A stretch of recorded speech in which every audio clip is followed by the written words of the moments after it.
তো আপনাদেরই সম্পদ নষ্ট করবেন না। জান সাহেব বললেন যার যতটা প্রয়োজন গোশত নিয়ে যাবেন। রান্না করা না এমনি কাঁচা মাংস রান্না করা না, তো আপনারা যে যতটুকু পারবেন 1 কিলো 1.5 কিলো 2 কিলো করে নিয়ে যাবেন। এমনি সময় দাম বেশি নেবে, এখন দাম কম পাবে ইনশাল্লাহ। নিব সবাই ইনশাল্লাহ।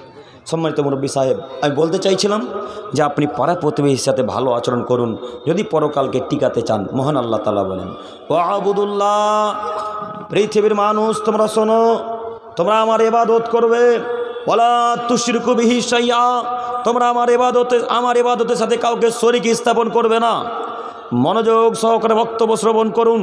মহান আল্লাহ তাআলা বলেন, আদমের ছেলে মেয়ে তোমরা শোনো, ওয়াবুদুল্লাহ, তোমরা আমার ইবাদত করবে, ওয়ালা তুশরিকু বিহি শাইআ, তোমরা আমার ইবাদতের সাথে কাউকে শরীক স্থাপন করবে না।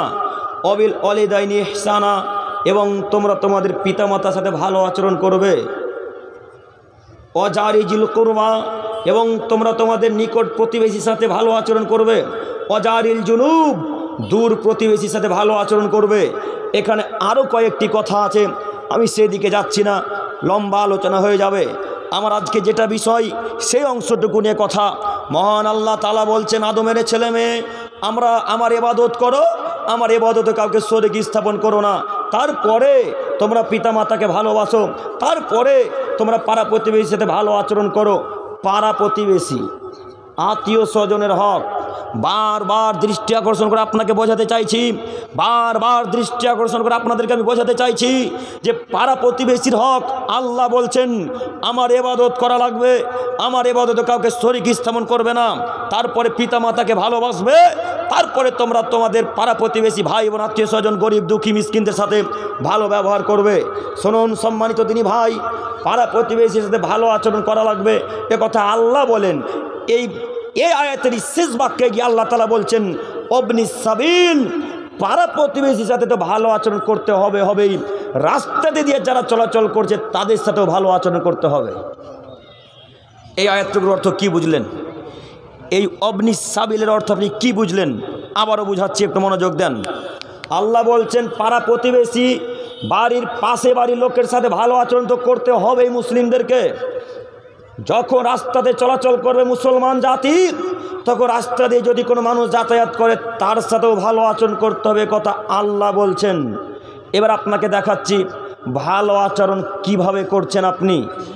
ওই হরিশ্চন্দ্রপুর স্টেশনে একটা ভিক্ষুক আপনার কাছে ভিক্ষা চাইতে এসেছে।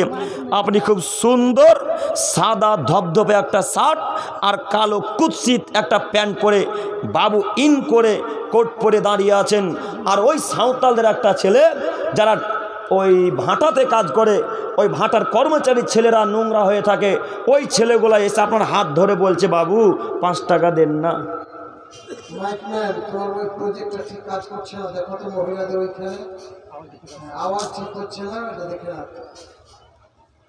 ওই ছেলে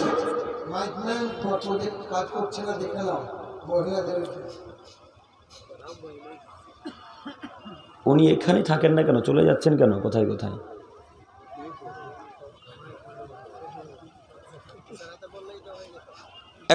একটু এদিকে দেখুন।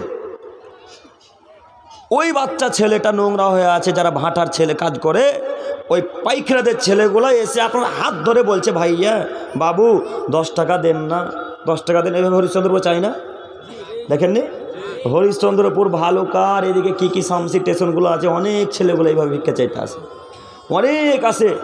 এই ছেলেটা এই মেয়েটা যখন আপনার সাদা জামাটা ধরেছে, তখন জামাটা নোংরা হয়ে গেছে, তখন আপনি বলছেন আমার জামাটাকে নোংরা করে ধর এখান থেকে, আমি আছি, আমার কাছে টাকা চাইতে পেয়েছিস, পাশে আর লোক নাই। এইভাবে ধমক দিয়ে তাকে তাড়িয়ে দিলেন, জোর করে তাকে কথা বললেন। আল্লাহ বলছেন অবনিস সাবিল, রাস্তাতে যারা চলাচল করছে, পথের পথিক দুস্থ গরিবদের সাথেও ভালো আচরণ করবে। বলেন এটা কি ভালো আচরণ হলো? ভালো আচরণ হলো না। আপনি ভালো আচরণ শিখবেন কখন? আপনি না MA পাস ছাত্র, আপনি না BEd পাস ছাত্র, আপনি না HS পাস ছাত্র, আপনি না MA পাস ছাত্র, আপনি না মাস্টার ডিগ্রি পাসের ছাত্র, আপনি না হাই স্কুলে হেড টিচার, আপনি স্কুলে পড়ান কেন নাকি? আপনি কিসের মাস্টার, কিসের শিক্ষক, কেমন পড়াশোনা করেছেন, কি বিদ্যা অর্জন করেছেন? যে বিদ্যা ফকিরকে ভালো আচরণ করতে পারে না, যে বিদ্যা দুস্থ মানুষের সাথে ভালোভাবে কথা বলতে পারে না, যে বিদ্যা পিতা মাতার সাথে ভালোভাবে কথা বলতে পারে না, যে বিদ্যা পাড়া প্রতিবেশীর সাথে ভালো আচরণ করতে পারে না, ওই বিদ্যাকে মাটির তলে পুঁতে দেন না। ওই বিদ্যাকে মাটির তলে পুঁতে দেন, ওই বিদ্যার 5 পয়সা মূল্য নেই। ওই বিদ্যাকে কবর দিয়ে দাফন করে দেন। আজকে আবার বিদ্যা অর্জন করেন, মিকনা মাদ্রাসাতে গিয়ে আবার আচরণ বা হাদিসগুলো পড়েন, আবার আচরণের কিতাবগুলো পড়েন, আবার মিকনা মাদ্রাসাতে গিয়ে অনিভর্তি হন। অনিভর্তি হয়ে আল্লাহ রসুলের যে আদর্শ ছিল, সাহাবায়ে কেরামদের যে আদর্শ ছিল, ওই আদর্শ নিজের কাছে নিয়ে আসেন। এই মাস্টার ডিগ্রি পাসকে কবর দিতে এসে আপনি মনে রাখেন, আপনার বিদ্যা কাজকে হরিশ্চন্দ্রপুরে কবর দিতে এসে আপনি মনে রাখেন, এই বিদ্যার 5 পয়সা মূল্য নেই। এই বিদ্যার 5 পয়সা মূল্য নেই। যে বিদ্যা ফকিরকে ভালোভাবে কথা বলতে পারে না, ওই বিদ্যা নিজের কাছে না রেখে মাটিতে পুঁতে দেওয়া অনেক অনেক অনেক অনেক ভালো। কেন রেখেছেন এই বিদ্যা? যুবক ভাই, আপনাকেই বলছি, আপনার বাপ মাস্টার ডিগ্রি পাস ছাত্র, আপনার বাপ আপনাদের প্রাইমারি স্কুলের শিক্ষক। আপনার বাপকে জিজ্ঞাসা করিয়েন, আব্বাও ফকিরকে কোনোদিন 5 টাকা দিয়েছেন? দেয়নি। তোমার আব্বা ফকিরকে 5 টাকা দেয় না গো। আবার তুমি বলছো যে আমার শ্বশুর আমাকে খুশি হয়ে মোটরসাইকেল দিয়েছে। হ্যাঁ, কত বেহায়ার বেহায়া, কত খারাপের খারাপ। ওর শ্বশুর নাকি ওকে খুশি হয়ে মোটরসাইকেল দিয়েছে, 1 লাখ টাকা দামের জিনিস খুশি হয়ে দিয়েছে। ফকিরকে 5 টাকা খুশি হয়ে দিতে পারে না, আর 1 লাখ টাকা খুশি ওকে দিয়ে দিল। গোটাই মিথ্যা কথা, ডাহা মিথ্যা কথা। ওর বাপ তল গিয়ে বলেছে, তল বুঝতে পারলেন কি? হ্যাঁ, ওর বাপ ভেতরে গিয়ে বলেছে, বিহাই তুমি যদি মোটরসাইকেল দাও তো তোমার জামাই আর তোমার বেটিই চাপবে। তো একটু দেখিও, ভাবা চিন্তা করিও, আর না দিয়ে থাকতে পারে। এটাই তো চাওয়া হলো, এটাই তো ইঙ্গিত। কথা বুঝতে পারেননি? তো খুশি হয়ে কেন দিল? আপনি বললেন কেন যে শ্বশুর খুশি হয়ে দিয়েছে? হ্যাঁ, আপনাকে শীতের সময় একটা জ্যাকেট দেবে, তো আপনি আমাকে ফোন করছেন, ফোন করে বলছে যে শ্বশুর আমাকে খুশি হয়ে জ্যাকেট দিতে চাইছে, কি করব? তো আপনার শ্বশুরকে আগে বলেন, খুশি হয়ে আগে ফকিরকে 10 টাকা দেন, তারপর আমাকে দিতে আসিয়েন। কথা ভুল হচ্ছে মনে হয়।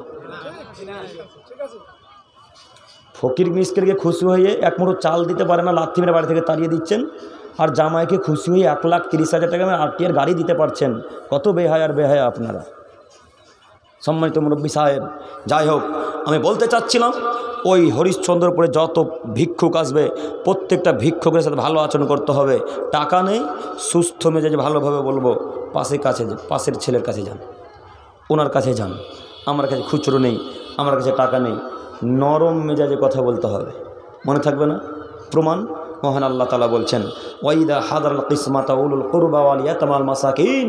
পৃথিবীর মানুষ শোনো, যখন তোমাদের নিকটে যখন তোমরা কোনো কিছু বন্টন করবে, যখন তোমরা কিছু ভাগ করবে, ওই ভাগ করা বন্টন করার সময় যদি কোনো মিসকিন, কোনো ইয়াতিম ছেলে মেয়ে আসে, তাহলে তাদেরকেও সেই রিজিক থেকে কিছু দিও। ফারজুকুহুম মিনহুম, তাদেরকেও কিছু দিও। ও কুলু লাহুম কাওলাম মারুফা, এবং তাদের সাথে নরম মেজাজে কথা বলিও। বাণী কার বলেন দেখি? আল্লাহ বলছেন, আদমের ছেলে মেয়ে ফকির মিসকিনের সাথে ভালো আচরণ করবে।